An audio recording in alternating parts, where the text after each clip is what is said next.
Ladies and gentlemen, welcome back to That's So Fringy podcast. It's just me this week. I'm your host, Rick, and I'm going to be interviewing a guy by the name of Tim Moon this week. And we get into some interesting stuff.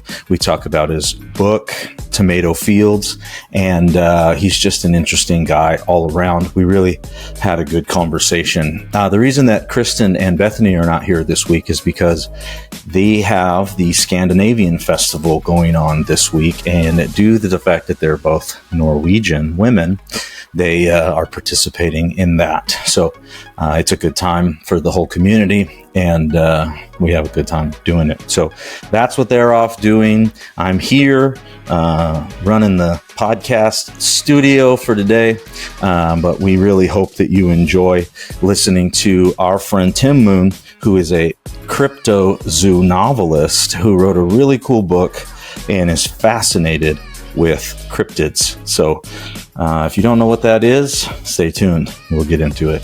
Hope you guys are doing good. Don't forget to like, subscribe, and pass this video on to anybody that you desire to hear it. You think somebody would like this message, somebody would like this content, send it over to them. We are having a good time. We hope you are too.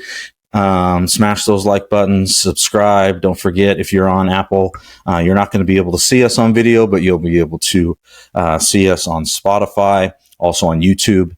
And if you head over to our website, there's lots of cool things on there. Like we just put out a new show notes section, and that show notes section is going to have all of our links and videos and things that we reference in the show. So if you haven't seen that page, go ahead and check that out. And yeah, I think that's all I got. So with that, we're going to get into the episode. Ladies and gentlemen, welcome with me, Tim Moon. Ladies and gentlemen, welcome back to That's So Fringy podcast. I'm here with the author, Tim Moon. He authored a book by the name of Tomato Fields, and we're so excited to have him on today. We've heard him on several other podcasts and listened to other people talk to him, and we enjoyed the conversation they were having, so we wanted to have one as well and introduce you to our audience, Tim. So how you doing today, man? Hey, I'm great. Had a good day. Thank you. That's awesome. Yeah, so glad to hear. So glad to finally meet you in person, or on screen, I should say. And we'll get into. I just want to know a little bit about your background, because I know that you're pretty heavily in the cryptid space. First of all, for those in our audience that don't understand what a cryptid is, could you go into that a little bit, and then maybe talk about how you got into this space and what led you down that road? Yeah, a cryptid, as I understand it, is just animals that are rumored or mythologically rumored to exist, with some evidence for their existence, but a lot of mystery too. And since they're not in the zoo, some people believe that they exist, and some people believe they do not. And they're just referred to as cryptid, and Bigfoot's one of those, along with numerous other animals and creatures. And I've just had a fascination with that particular cryptid most of my life. I saw the movie Legend of Boggy Creek. I don't know if you've heard of that, but I don't think I've seen it. Oh, you got to see it. That's it. You just got to see that. It's a cult movie now. It was like very low budget, filmed off a really low budget, and it did really well. And wow. And it still makes good money, I think. But it's about an experience these kids have with Bigfoot. Not kids, they're adults, but they're young adults, and have with Bigfoot in Arkansas around Boggy Creek. And it scared me. It really scared me, but it also intrigued me. And from then on, I thought there's probably something to this, and I was not discounting it. And so every time I would be in a place where someone might know something about this, like in a hunting store, or, or going hunting, or talking to hikers, and I would ask if they've ever had any weird experiences. And I've had a number of them come tell me some weird experiences. So it's just always fascinated me since watching that movie in the 70s. And then I began to study it as a historian. About 20 years ago, it went from being just a curious interest to being a little bit more of I wanted to know, kind of a drive. I wanted to know more. And so I started reading as many encounter stories as I could, and started listening to podcasts a lot. Between reading stories and listening, it's been thousands. Yeah. And I just never get tired of listening to Bigfoot stories. But it's just fun. But what I learned from it was that there's so many cultures and language groups and ethnic groups throughout the whole world, with different religions and different languages, everything, just so many differences, and yet they're largely reporting the same thing, the same kind of phenomena associated with this creature, whether it be Yeti or Bigfoot or Sasquatch or wild man, or there's just numerous names for this thing. Every Native American tribe has a noun describing the animal. So, and you just can't get people to agree on something and have that much universal nature to their encounter experiences. People just aren't like that. They don't agree easily on things, and you couldn't get all those people from all those places to see the same thing and report the same thing unless they're really seeing it. Right. And so, with that much, and I just appreciate that as a historian, because we study primary documents. That has to be the basis of what all history is founded on. You go from there to secondary documents, but it has to be founded on a degree of primary documents, and those can be oral documents, like many of the documents are with Native Americans and people who don't have languages or necessarily were literate in the same sense that we are. Or they can be written documents, and we have both with regard to this animal and this creature, and we have thousands of them, hundreds of thousands, maybe, if you count them all up, and if you could do that. Sure. And there's probably been millions of encounters because 1 out of 10 reports anything. Yeah, and it's fascinating how Bigfoot, especially, how it grabs the attention of a human to where, and it's polarizing, as you said, where one person will be like, "This is definitely not a thing," and another person will be like, "Yeah, this has got to be something," And we're on this podcast, we're a little more on this has got to be something, because we like asking questions. We're a lot like you, we're not necessarily historians, but we love history. We love just digging in and just having information, just knowing. I'm a very inquisitive person myself. So it is fascinating how Bigfoot intrigues so many people. It's very interesting, and they tend to be cool people. Yeah, I've met a lot of really cool people just since doing this book and doing podcasts, and it's been a great experience. And so I really enjoyed that. But they tend to be a little more open-minded. They enjoy mystery. They tend to enjoy mystery, and I just do. I like mysteries. I like things that make the world interesting.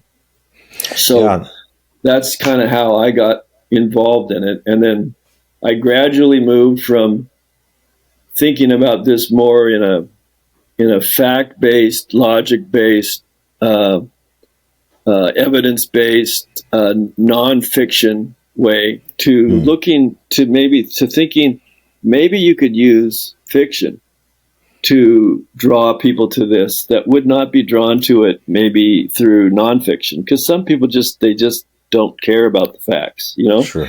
And a wise person told me once said, facts tell, but stories sell. So I thought, well, why don't we write some cool stories with some interesting people, characters, and throw this creature in there and make the story about how they react and respond to this mysterious creature and what it does to them as people and the emotions that they go through and the thinking that they go through. And then maybe that will spark someone's imagination and draw them into the mystery too. And so that's kind of what I had in mind, for better or for worse. And I think to some degree it's working. To some degree it's working, but very intelligent way to go about it, because you're right. Stories really bring out the mystery, as you were talking about. Everybody loves a good mystery. Everybody's listening to, I mean, if you look at all the top podcasts today, they're all these murder mystery podcasts. I mean, that's what America is really listening to is murder. But it's because it's a mystery. It's something that they can dig into. They like to follow the story. And so that's a very smart angle to take. It really does bring out the imagination for a person. But your have a little bit of a firsthand account, not firsthand, but your brother is that who had an encounter? Yeah. Well, I had been thinking for a while about the nonfiction aspect. Oh, I'm sorry, the fiction aspect of this. But you know how I'd never written a novel. So sure. I'm going, what do I know about writing a novel? And so I just kept kind of putting it off and maybe another time. And then I was with my brother about 10 years ago, and we were helping my uncle out cleaning out his house. And I think something came on the TV about Bigfoot or I don't know, it could have been Finding Bigfoot or something like that. So I asked him, what's the strangest thing or if he'd ever seen anything strange that freaked him out or anything. And he started telling me this story, and I couldn't believe it. And he had purchased some property in Mason County, Washington in the 90s, the early 90s, so he could build houses on it because he's a contractor. And he was subdividing it, and he bought a house with the lots to the adjacent to it, and he was going to subdivide them and build houses on those, which he has done subsequently. But he could only come on the weekends. He had to work in Seattle during the week, and then he'd come there on the weekends and do his stuff to get ready to build. And he was there one weekend, and he was having trouble with the trailer lights on his truck, and he had to go out and fix them or do something to them. And he was out there, and it was just maybe midday to early evening. They're still well lit, but it's starting to get later. Dusk maybe, and he starts smelling this really bad smell, and he couldn't figure out what it was, and he thought maybe there was a dead animal or something, and so he started looking around, and just to his left up the hill about 70 yards this thing was standing there staring back at him. Wow. And he knows it was 9.5 to 10 feet tall because its head came very close to a particular place on the pole, the light pole, and he remembers that. And his shoulders, he said, were at least 4.5 to 5 feet wide, which that was the part that scared him the most. Not the tall, but how wide it was, how massive it was. And he freaked out. When they realized they had made eye contact, it started screaming at him. And have you heard the videos of them screaming? And I have. Yeah, it's a wild, weird noise. Yeah. And he said it's just like that. It's really starts out. I think it starts out high and then it goes low, and it just goes right through. He scared him. He said he almost wet his pants. It was that scared. Sure. Yeah. And he thought it was coming after him. So he ran to the house and he grabbed his shotgun and closed the door and looked back out the window. He thought it would be on its way toward the house when he looked, and a 20 gauge shotgun wouldn't have helped him much. Right. Yeah. But I mean, after he looked back out, it just finished screaming and then just hesitated for a while and then turned around and walked back in the woods away from the house and down probably toward the area that he referred to as the tomato fields, which is why we called the book Tomato Fields. Wow. But that's the encounter he had, and he was very scared, and he never wanted to tell anybody because he was so scared of being laughed at. So he just never did, and he told me, well, it would have been, if it was in the early 90s, And it was 10 years ago. So it was 20 years afterwards, Wow. when he finally told me. So it was, but I'm glad he did, because what that did to me was said, look, I got to do this. It kind of kicked me over the edge. And I just went back to the 70s because I wanted to write the book during a time when nobody had rarely heard the name Bigfoot, where Sure. all of the popular stuff wasn't out there, and at all the research, they didn't have cell phones. I wanted to go back to a time before that. And so I went back to the 70s, and the tomato fields was an area where they dumped raw sewage. They used to just dump the raw sewage in the fields using trucks, and then that sewage would, because of the seeds and human waste and other waste, would grow vegetables. And they became vegetables for acres. If you look I have a video on Instagram where he videotaped the tomato fields. They still exist, and the processing plant is down there, but there's no more vegetables. It's just grass for acres and acres. Wow.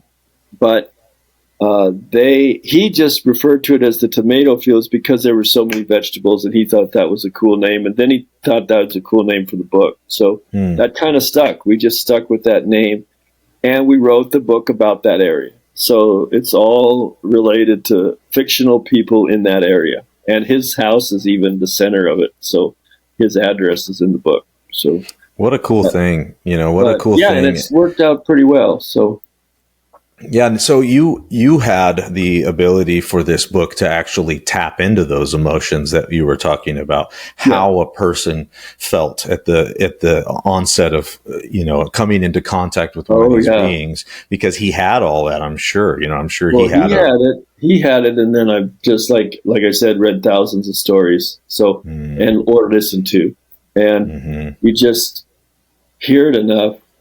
It just becomes second nature to write about it, because So, and I think I brought that out. People seem to like that. Yeah. So the book is being well received. Well, I'm getting good reviews. It's hard to market. Sure. It's making some sales, but it's dense out there, and it's hard to penetrate. And so I'm trying to figure those things out, and I've heard the best way to sell one book is to write another one. Yeah. So you have plans for that. Yeah, I'm writing a sequel now to it. So, and then when you have two, then they piggyback off each other, and I'll probably have to do something related to electronic media too. But sure, I just don't know what to do yet. I'm still learning a lot. It's a massive learning experience to publish a book now, especially when you do it self-publishing. Yeah, well, there's good a for lot you of great tools, but it's like going to college. Just the publishing part, not sure. And then you consider the writing part and the marketing part. It's a massive operation, but I'm glad I did it because I learned a ton. And it's been successful in a sense, but not to the I can't say it's a bestseller or anything like that. So sure. Well, hopefully, you coming on here and going on to other podcasts, people will get to hear your message and what you're. Yeah, that's why I'm hoping get the word out. No, that's awesome, and we love Bigfoot around here, obviously, because we live in the Pacific Northwest, and we're all about Bigfoot. We live over by Eugene. Okay, you're Oregon then, yeah. Yep. And so there's all kinds of, that stuff going on around here. Yep. Lots of activity up in this area. And, it's hard to go very far without hearing somebody that has some kind of a story. And when you stack them up, as you were saying, when you stack these stories up and you do like a detective and you start to look at all of the similarities and the things that make sense and the things that don't make sense, you tend to find that there's a lot more things that line up and make sense. Yeah. There's corroboration of information. Well, if you go to some areas in the Northwest, the rural areas, and you say there is no Bigfoot, they roll their eyes at you. Yeah. But you go to areas in the cities and you say there is Bigfoot, they roll your eyes at you there. Yeah, yeah. And it's because they just, enough people have seen them and encountered them. They're not going to argue with you, but they're also not going to listen to you. Yeah. So I get a lot of people asking me, and maybe you'll have a better answer than I, because it does sound like you've done the 10,000 hours of research and everything like that. But what is your take on Bigfoot, and what is it? What do you think this cryptid could be? Well, I have thought a lot about that, and I can't give you a perfect answer, but if I had to bet money on it, I would think it has some kind of extraterrestrial basis.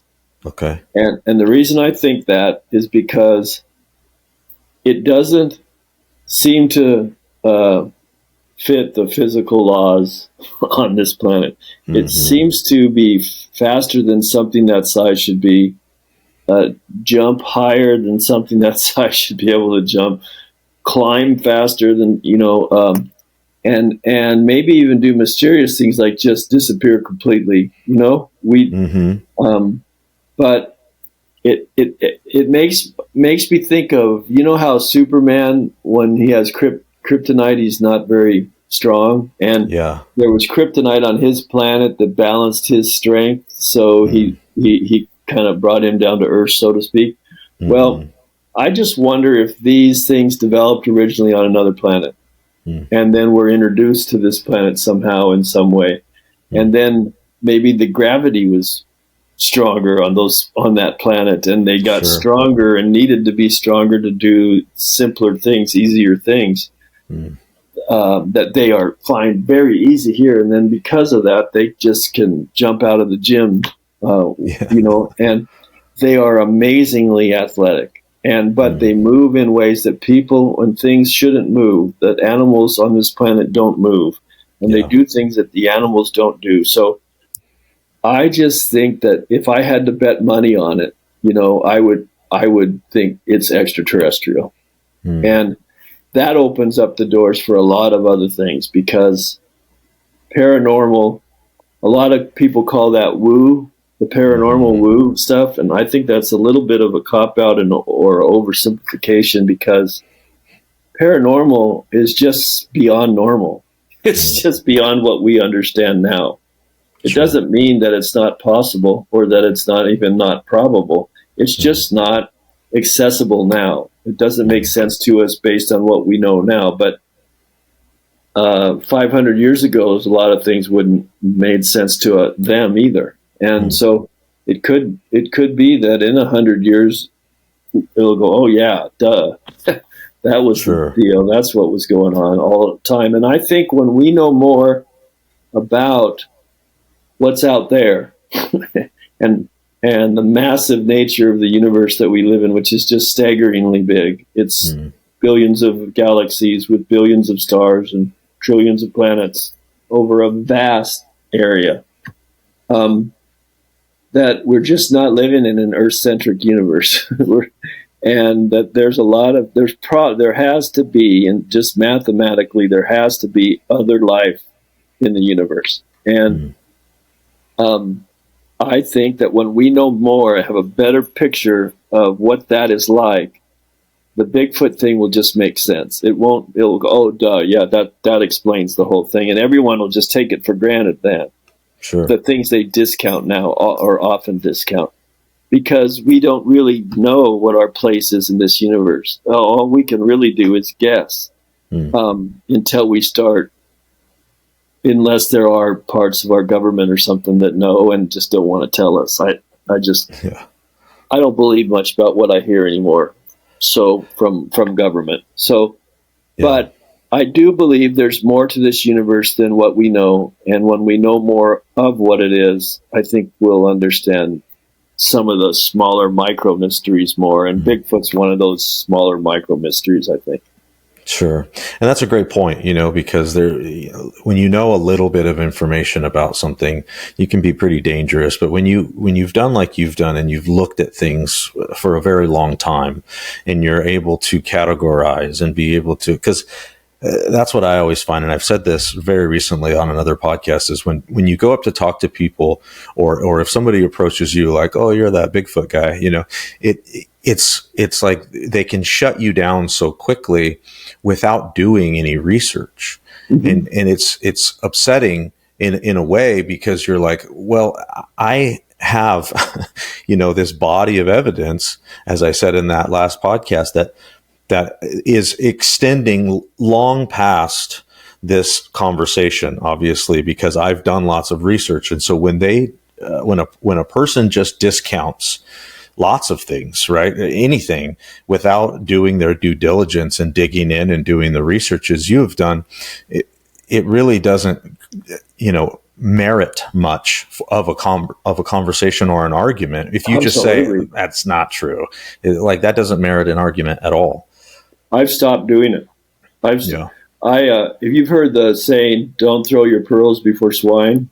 Oh yeah, mm-hmm. They just trample it under feet, and I'm not calling them names when I say that. If people don't believe, that's fine with me. But what I don't do is waste time discussing it just to have perfectly reasonable evidence discounted. So what I'll do, if for some of my family, I just don't even bring it up anymore because it's just a waste of time, and it's just not going to go anywhere. And then if I run into someone that I think, well, there might be something here, I'll ask them, have you ever seen anything just that was really hard to explain or strange or weird, in the woods, kind of like what I did with Joe. And if they say no, or the strangest thing they ever saw was a bear, cool. I leave it there. I don't push it because I just don't want to be discounted or dismissed, because they don't have any interest or care, or they think you're silly. Yeah. So that's kind of how where I've come to this thing. And I really don't care if it's ever solved. I like it that it's a mystery. Yeah. I like it. If they find one, or if they're able to prove something great, I'll be happy about that. If not, I don't care. I know they exist, and I know that it's a real thing, and it's fascinating thing. And I wish people would be less naive, because I think they're also at times dangerous things. I mean, imagine if people thought there were no grizzlies in Yellowstone. Right. And every time you said, no, there's these really big animals, and they have long teeth, and they have sharp claws, and sometimes they get angry and dangerous. No, you're an idiot. What do you mean? There's nothing like that. I think that would be a pretty dangerous situation to put people into. Yeah, well, if you've scared any animal in your life, they tend to usually react with violence, and it's not because that they're angry; it's because that they're scared. They're just scared. So imagine walking in on a Bigfoot that you scare. But it's going to react. Why can we say grizzly bears exist, but because it's obvious, would be silly to run around Yellowstone and not know that's a possibility, but we won't say Bigfoot. Yeah. Yeah, it's really, really interesting. So you were a teacher for a long time. You're doing some administrative stuff now, but you were a teacher for a long time, a history teacher? Yeah, I've been a history teacher a long time. So did you ever have these, I'm just curious, did you ever have these discussions with your students and talk about this stuff? Little ones. Yeah. And I do the same with them. I don't force the issue. If they ask me questions, I answer them. And that's all I do is answer that question. And if it leads to other questions, then I'll answer that question. And some of them get a kick out of it and laugh at me, and some of them think they might really agree with me. But what I don't do is put my ego on the line and try to win the kids to something. I don't think it matters if people believe in it or not. Mm-hmm. I think it's a true thing, and it's good to know the truth about things and be curious, but I don't have an axe to grind. I don't have, and the kids appreciate that, and they like that I wrote a book. Yeah, I bet. There's a few of them in the library. Oh, that's fun. But I don't know what they think. Some of them text me or Instagram me with funny pictures or send me videos of Bigfoot and ask me what I think. So that's fun. That's funny. Yeah, I was just interested. Like I said, I'm interested in everything. Yeah, good. So you wrote this book. How long did it take you to write? Well, from start to finish, about 10 years. Wow. Because like I said, I'd never done it, and I had a Sure. lot of, when you've never done anything, you can't find a lot of people who won't wonder why you're doing this. Yeah. you've never written a novel. My wife said, you hardly read novels and you're going to write one. Yeah. So I said, but anyway, and so I had to just mostly grind through it. And then when I'd find someone interested, I'd kind of try to get their opinion on what they thought. And I got some encouraging comments. So I just kept going. And then I had a recovery experience related to alcoholism about 5.5 years ago. And I've had a couple of spiritual experiences in my life, and one of them was in college when I became a Christian, and then this one I had much later, in later adulthood, when I had experienced recovery from addiction, alcoholism, and I, as part of that, I realized I have to finish this. That I have things I need to do and related to writing, and I have to finish this book as something that I completed. It's part of a recovery experience because I often had great ideas, and could start things really good, but following through and finishing, that's another story. And part of my recovery was following through and finishing things. And then making that a pattern and habit in my life. And one of those things was this book.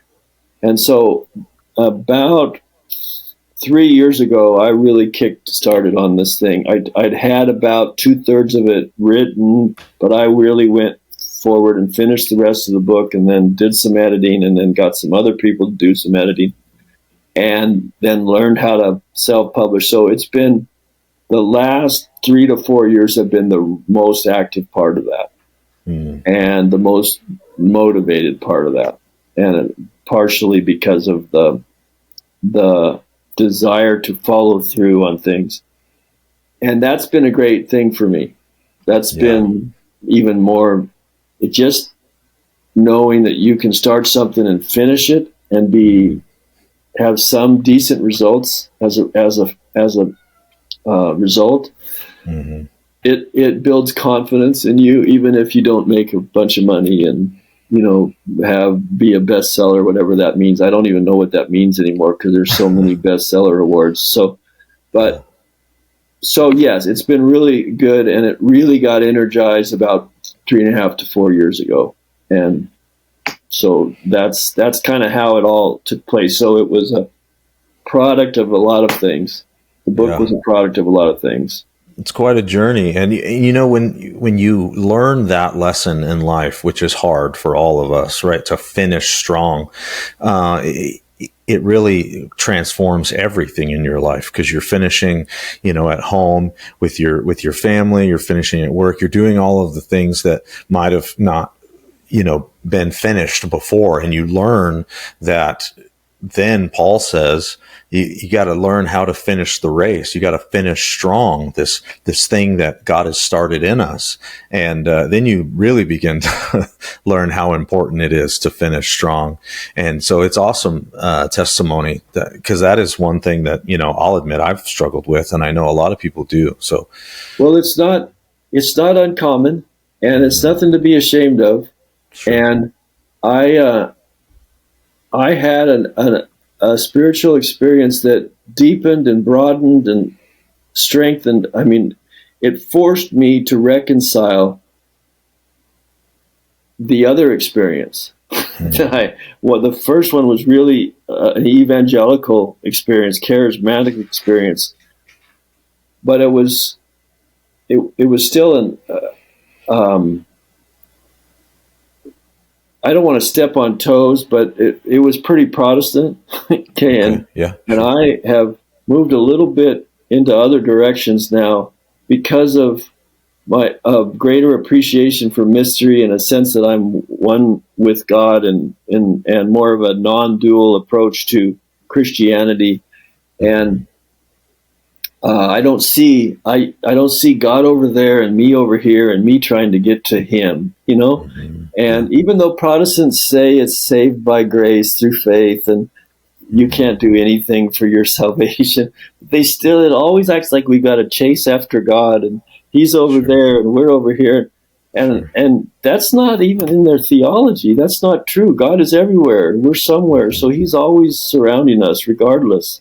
And so I've started to learn to look at God as more of a non-dual. That's how they would call it in the East, a non-dual, always connected. And our problem isn't that we're not connected or we're separated from God. The problem is we're mentally separated from God. Our minds are separated, and we're focusing in on the things of this world to give us the satisfaction inside, instead of focusing on the things inside to fix the things outside. And I spent a lot of time spiritualizing my ego and making myself look like I'm supposed to look because I felt like a hypocrite. But I wasn't really letting go of those things that were preventing me from being free. And and then I learned how to spiritualize them, which is just the worst thing you can do. And so I don't care anymore. I am who I am. I know that that God is always with me, and I am always in him. Just like if you're in an ocean, in a boat, you're going to go where the ocean goes. You're not going to have to go where I got to find the ocean. You're not going to say, well, what am I going to do if I can't find the ocean? You're in the ocean. And if I stand on the beach, put my feet in the water, but still have my feet in the ground and complain that the ocean's not doing anything to me, okay? It's because I still have my feet on the ground. I've never gotten in the water. I never got outside of my ability to control the water. If you want to be in God, if you want to do and be changed by God, you got to jump in and get in the water and let the water take you where it wants you to go, not where you want to go. And that's when you start feeling the power of God, I think. And so that's kind of how I look at it differently than I did. And that's kind of how I've reconciled things. So, and it fits right in with the scriptures. It fits right in with the scriptures, but it's a different way of looking at it. Even today or yesterday, one of the administrators was talking and sharing about horizontal and vertical, and she was sharing all these things, and I was almost heart about Christ being horizontal, and we're always trying to get to him. And I'd say, why do you get to him if you're either with him or you're not with him? Why do you have to get to him? And my heart was kind of, she wasn't saying anything wrong, and it was like, oh, right, in the Bible. But if you read the Bible, you can read interpretation into it. You just have assumptions going in, and then it all makes sense and revolves around those assumptions. And I just was thinking, why can't he just be with us all the time? Why can't we just be with him all the time? Why do we have to chase after him? He's not running from us. No. So, well, in fact, it's funny because in Genesis, because I've heard it said many times in Protestant churches that our sin separated us from God, and it was Jesus that built a bridge to bring us back to him. And I get that. I get that understanding, but the problem with that is when they did what they did in the garden, probably Jesus, but God was walking in the garden as a man, walking to them to find them. And so don't tell me, I'm sorry, I'm not trying to be rude or step on anybody's toes. As you said, don't tell me that our sin separates us from God, because God was looking for them after the sin. And he still is pursuing them. Yeah. He still loves us. Yeah. It's the continued pursuit. It's absolutely. And I think the only sin that separates us from God is an unbelief and pride that we got this. We don't really need you anymore. So you stay on over there, and we're going to take this over here, and we're going to take. But it doesn't separate us from God. It separates our consciousness from God. We become world conscious and not God conscious, because He's always there. Even when we're the most distant mentally from Him, you're still surrounded by Him. It's like being in the water and thinking you're not getting wet. It's just so I agree with you. I don't think that's never a situation where you're being distanced or separated. We alienate ourselves, and we do it with our thinking. Yes. And He never does it to us. And He's a loving God. And that's changed a lot of my certain doctrinal things that I've come to believe in. And because I see God as always a loving God, and He's all loving, He's all powerful, He's all knowing, He's ever present, He's all of those things, and He knows how to treat His children and give good things to His children, and He doesn't want to see. Anyway, I just don't believe a lot of things I used to just assume and take for granted. And they affected how I looked at all these other things that I would read. Sure. You have to take the Bible and read it for yourself. A lot of people will, and we've talked about this on the podcast before, they'll stand up on a pulpit and they'll tell us what the Bible says. And then, people don't go home and check that. They don't, I don't say nobody. Obviously, there's a lot of people that do, but there's a large majority, I believe, of Christians, and I've met them. I know who they are. Like, I'm not trying to damage people's ego. I'm just trying to help people understand that we have to read our own Bibles.